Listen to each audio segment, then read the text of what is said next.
Today on CityCast Boise, the polls just closed a few hours ago, but the results are already changing how our city, state, and nation will look in the coming years. We're diving into who won, what changed, and what it means for our city. It's Wednesday, November 6th. I'm Lindsay Van Allen, and this is what Boise's talking about. We're coming to you in the early hours of November 6th. Joining me today is our executive producer, Frankie Barnhill. Thanks for being here today, Frankie. Hey, Lindsay. Yeah, thanks for having me. Now, we are up bright and early trying to get this to you as quickly as possible. So these are all going to be the results that we're seeing at about 5 a.m. So, Frankie, last night I think went differently than people thought. I'm curious, what was your biggest takeaway, biggest topic that you're thinking about right now? Yeah, I think the biggest topic is that former President Trump set the tone and down ballot in Idaho and in many places across the country, but we're going to focus on Idaho and in the Boise area, went deep red. Trump to set the tone. He took the state by 66.4%, something like that, which wasn't all surprising at all. No. You know, we knew, of course, he was going to take the state. He also took Ada County by more than 50%, by about 54%, and I think that set the tone. What do you think? Oh yeah, I think at this point, can we call Ada County blue? Great question. I think no. I think not anymore. And I think we'll get into it more. But from what we're seeing with the earlier legislative results at this stage is you get outside of even the downtown core in Boise and things shift very quickly to being more red. I was going to say, I think at this point, we can say certain districts are blue and maybe certain areas of Ada County might be purple. Right. But this is a red county now. And Absolutely. that's a shift from 4 years ago and 10 years ago. So that's definitely something that is new and maybe indicative of how conservative this area has gotten from changing population demographics like we talk about all of the time. Totally. Yeah. We've been waiting. This election was really going to be the litmus test and just really show like how much things have changed with certainly so many folks moving in since COVID days. And we could talk about turnout too, because turnout was strong and people showed up at the polls and they voted red largely. Yeah. This isn't an issue of not very many people voted. This is a lot of people voted. And this is how they voted. I think maybe a really good illustration of this is District 15 that has been really purple, really a very mixed district when it comes to Democrats and Republicans. And we saw some shifts in that district. And there are even some races that I still think might be too close to call, but we can report what we're seeing right now. District 15 Representative A seat, that is a nail biter right now, Frankie. Oh, yeah. Okay. So on the House side, right, because there's two House seats in District 15, of course. And yeah, it is a nail biter. We're not sure yet as of, 5:12 a.m. as we're recording this, who exactly is going to win. As of right now, the Democrat incumbent Steve Birch seems to be up about 1% against his Republican challenger Annette Tipton, but that could change. But as of right now, he seems to be up. And then on the other seat in the House side, that one was Republican Dory Healey, who currently has a seat. She was fending off a Democratic challenger, Sherry Baber.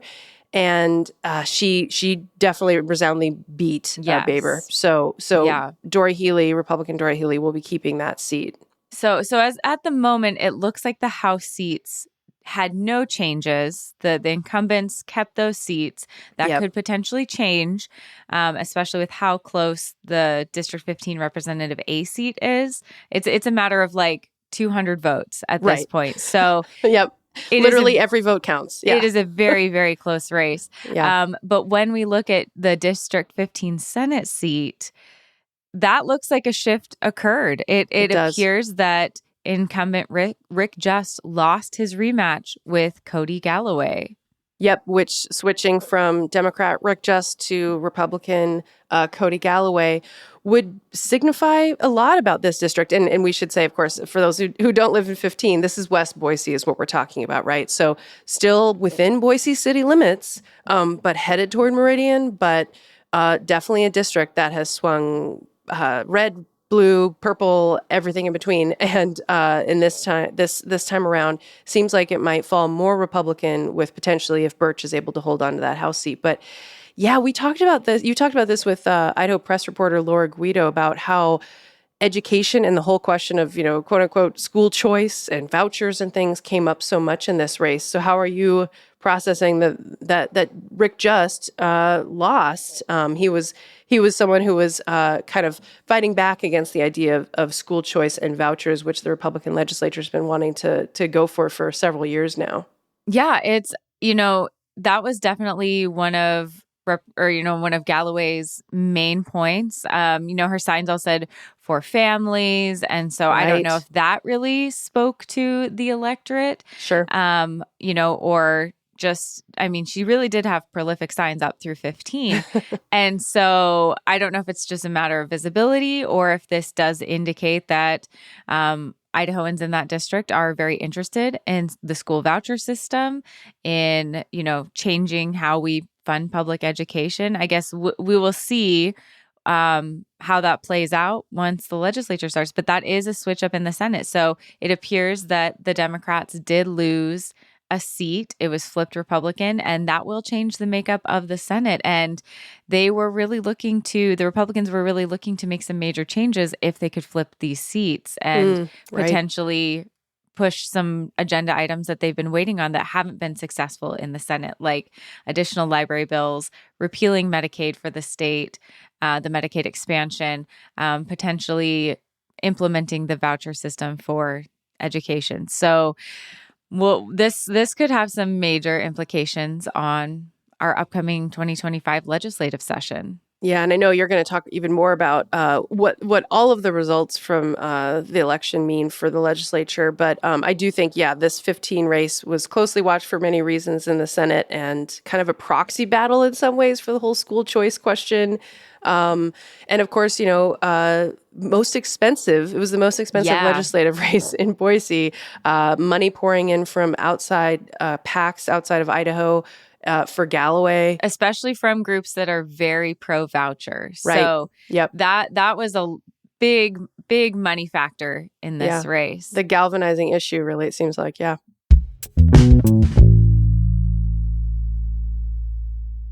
So Frankie, we've talked a lot about ACHD, the Ada County Highway District. Those races at the moment look like not a lot of movement. Are you surprised? You know what? I'm not. It's especially the number 2 seat, district seat where Alexis Pickering, the current president, was defending her seat against former Commissioner Rebecca Arnold for a Wayback Machine, for people who just mere 4 years ago, when Rebecca Arnold was on the commission for like 16 years. She was challenging Pickering, and Pickering won. Pickering decisively won. Pickering also raised a lot more money for this. We talked about that with Idaho Statesman reporter Nick Rosenberger. And I'm not actually surprised, even though Ada County overall went red, to see, again, to be fair, the Ada County Highway District races are technically nonpartisan, although they do split along partisan races. So people weren't seeing a D or an R next to these names. And I always kind of wonder if that makes any impact on the day of, because Pickering has name recognition, like current name recognition, right? Because she's currently in the seat. So yeah, I think that probably helped her a little bit, obviously. But yeah, what this also says to me is that people are supportive of her direction as president and the initiative she had. I think about, how she's partnered with the city of Boise on a lot of what they want to see, which is more protected bike lanes, better bike lanes, more options for people to get outside of their car, whether it's walking or taking the bus or whatever. And, Rebecca Arnold kind of representing kind of, more car-centric travel Yes. and more interested in things like congestion than in necessarily like pedestrian safety. And Yes. so I think in some ways, I'm actually not totally surprised, even though it does kind of go against the trend overall. I think that it's its own thing. It's doing its own thing. It always has Yes. been. It's kind of an entity unto itself. And I do Yeah. think with it being nonpartisan, at least on the On ballot, paper. Yeah. I think, I mean, that could be a good indication. If we can't see those letters, how do people actually vote? Right, right. Are they getting the messages? Are they hearing about, the policies and deciding based on that? And then the other one that was a contested race was the seat number 1, and that went to Patricia Nilsson, who is new to this race, but was endorsed by Jim Hansen, who's retiring from the Ada County Highway District. And she's, definitely pro multimodal transit. So kind of what we're seeing that move, or ACHD is continuing, I guess, with the current politics, I would say overall right now. Yeah, we'll have to see how that kind of agenda and that focus with ACHD potentially clashes with the legislature, or Yeah. I Other cities within Ada County besides Boise. it seems like Yeah. they really might become an island unto themselves. Yeah. Yep. Agreed. Another race that we are keeping a close eye on was the Ada County Commissioners, to see if there would be any movement there. And it really feels like that followed the trend. Again, similar with ACHD, no major changes, no major upsets. Incumbents won their seats. Yeah, and in this case, it is a partisan race. So people did have the R and the D next to their name, and the R's took it. Both the Republican incumbents were able to retain their seats. Republican Ryan Davidson and Republican Tom Daley both beat their Democratic challengers, who were both newcomers on the scene.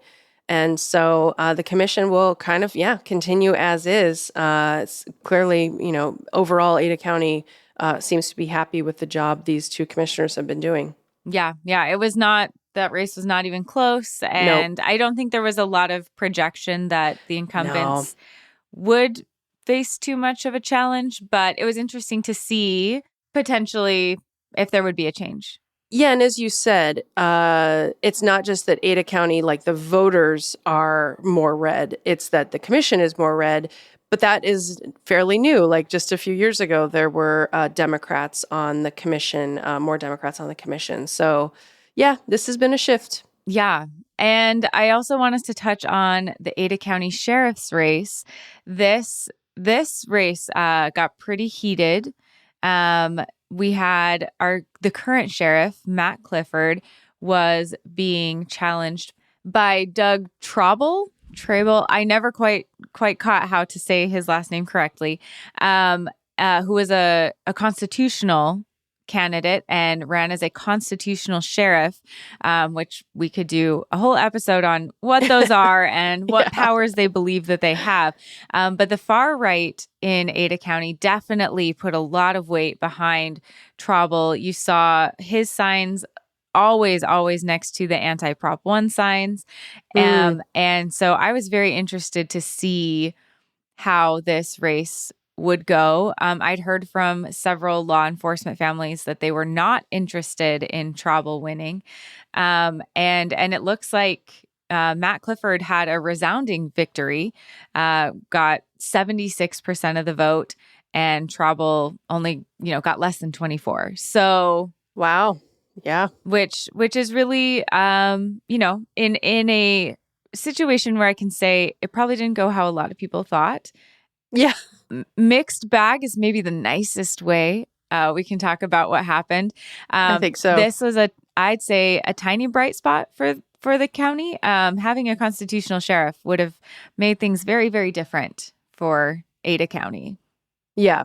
And incumbency, of course, that name recognition of the current sheriff, and people seem to be okay with how he's doing. So they reelected him. Yeah, resoundingly. Yes. And another topic that we have extensively talked about on this podcast is Prop 1. It was ranked choice voting and open primaries. And I can honestly say I am surprised by the outcome and how stark the outcome was. Because I think it was just, what was it, like 31%, a little Yeah, less than 31% voted for it, only 31%. only 31%. I thought it would be closer. I wasn't sure if it would pass, but I thought it would be closer. What about Yeah. you? What was your thought on Prop 1 and how it would do? Yeah, I mean, it sounded like it was likely going to fail. It's a very high bar to to pass a Proposition 2 in Idaho, as we know. But yeah, God, 31%, that is not much at all. That is pretty bad. So I think it just speaks to how good the campaign against Prop 1 really became. And the Idaho Republican Party, the GOP, really, really making their mark on this one, and coming out so strongly with the whole, don't Californicate Idaho, those Yeah, signs. I think those were powerful. I know my children asked me about them. Wow. So the Yeah. Yeah. visibility of that, I think, cannot be underscored in Yeah. this outcome. That I think that became, as soon as those signs went up, that became the That messaging. was the talking point. That was everything. Yeah. Yeah. And of course, so right. So it means we're still going to have closed primaries. Idaho's still going to have closed primaries. So people who aren't registered Republican, you are SOL on Yeah. participating in the primaries. Continue to be. Yep. And there will not be ranked choice voting in the general election. So I wonder, do you feel like it was one or both of those elements, to have both of those things tied together in one proposition? I mean, I get that they kind of go hand in hand in some ways, but do you think that one was less popular than the other, or were they both just unpopular? A lot of people I talked to, I think if it had been just open primaries, Mm-hmm. I think that had pretty resounding support from lots of different people. Lots of different people are interested in that. Republicans I talked to are very interested in that. I think the issue was ranked choice voting. And I'm not sure if it's just because it was so different than Yeah. what we normally expect in an election. So you do have to explain it. You do have to look at it. Or if it was just that the campaign against it played into fear. And I do have to say, we've kind of jumped through these races we were watching. I think fear was a very motivating factor in this election. And I think that played out in Idaho. I think that played out in Prop 1. I think, we can say with these election results, what I'm seeing is a lot of fear, and a lot of fear of change. Yeah. Fear of change. You put that so well, Lindsay. And I know that, I mean, you talked about this, the ranked choice voting. Yeah, it would take some education, whatever. But, the closed primaries piece, as you mentioned, endorsed by prominent Republicans. Now, prominent, like former elected officials. So that speaks to the split in the current regime, the current Republicans who are in power, who by and large are more far right. I'm thinking of, endorsed by former Governor Butch Otter, Yeah. who I always thought was very conservative, but not as much as the current folks who are leading the party, at least. Former Supreme Court Justice Jim Jones, like thinking about people who are like really invested in institutions and in like how things have been. It's just fascinating how resounding of a no Idaho gave this. That was unexpected for me. But I also, I am on some mailing lists just to keep tabs on what different groups are saying. And since April, early May, there are, 3 times a week, emails I'm getting from the state GOP party, from the Idaho Freedom Foundation, that this was an issue of freedom. This was an issue of Idaho values. This was an issue of keeping our state. This was an issue, like there were messages that they're going to come for your guns. They're going to come for your children. They're going to come for your ability to be an American. And so, it looks like that messaging was effective, and Yeah. that resonated with voters, or was. I don't think we can underestimate how much of a factor that was, and that it became, even with Jim Jones, endorsing it, and former Governor Butch Otter, it really did become a Republican versus Dem issue. Right. Yep. Very partisan, very polarized. And yeah, knowing how Idaho votes back to the Trump win, if Trump won the state by over 60%, I suppose it follows that Prop 1 lost by that much, basically. Do you think, I wonder what it means for propositions going forward. This is a much bigger conversation. We should keep talking about this another day. But, Yeah. Thinking about like the folks behind the successful push for Medicaid expansion in 2018, Reclaim Idaho, they were participating in this one. And unlike in 2018, this would lost so significantly. I just wonder what it means for like citizen initiatives going forward.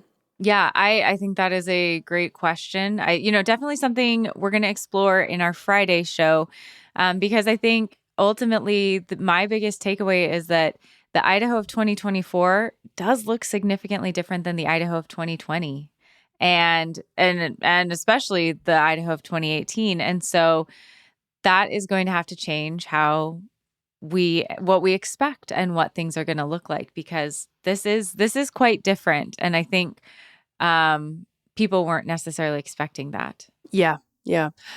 Can I end on some turnout data? I think that's kind of interesting. This is preliminary, but it's always interesting to see, like, how many people actually are showing up. And people showed up. Statewide, this Secretary of State's office is reporting about 79% voter turnout of eligible voters, which is incredible. Yeah. That's just wild. Like, oh my gosh. I mean, it's great. It's so good to see so many people are participating. In Ada County, it was 83.5%. 83.5%. And in Canyon County, it was 73.4%. So solid there as well. So lots of people turned up. I will find out more. I'm going to nerd out on data about how much of it was all early voting when it all came to the end, because it seemed like that was a big story this year, is all the folks who maybe for the first time early voted. I heard about people who early voted for the first time in person. Yeah. It was definitely, early voting was definitely more popular. I'm also really interested to look at those numbers compared to other years and compare back how far, because that is I think something that I always grew up hearing was a lot of people don't vote. Most people don't vote. Right. And so apathy. Yeah. We're not seeing the actual will of the voters. We're seeing the will of a minority of the voters who actually make the time. So, the Ada County and the Idaho in general numbers don't seem to reflect that. So that, people are voting. Frankie, I know I'm feeling things. What maybe, what are your takeaways? What are your, how are you feeling about this or moving forward? Yeah, moving forward, I think you're right to reflect on Idaho has changed in 4 years, and this was the first time to really see that. And a presidential election brings out more people. I think the specific nature of the presidential election this year, which was obviously absolutely wild, and we are not national reporters. Go to other national sources for that.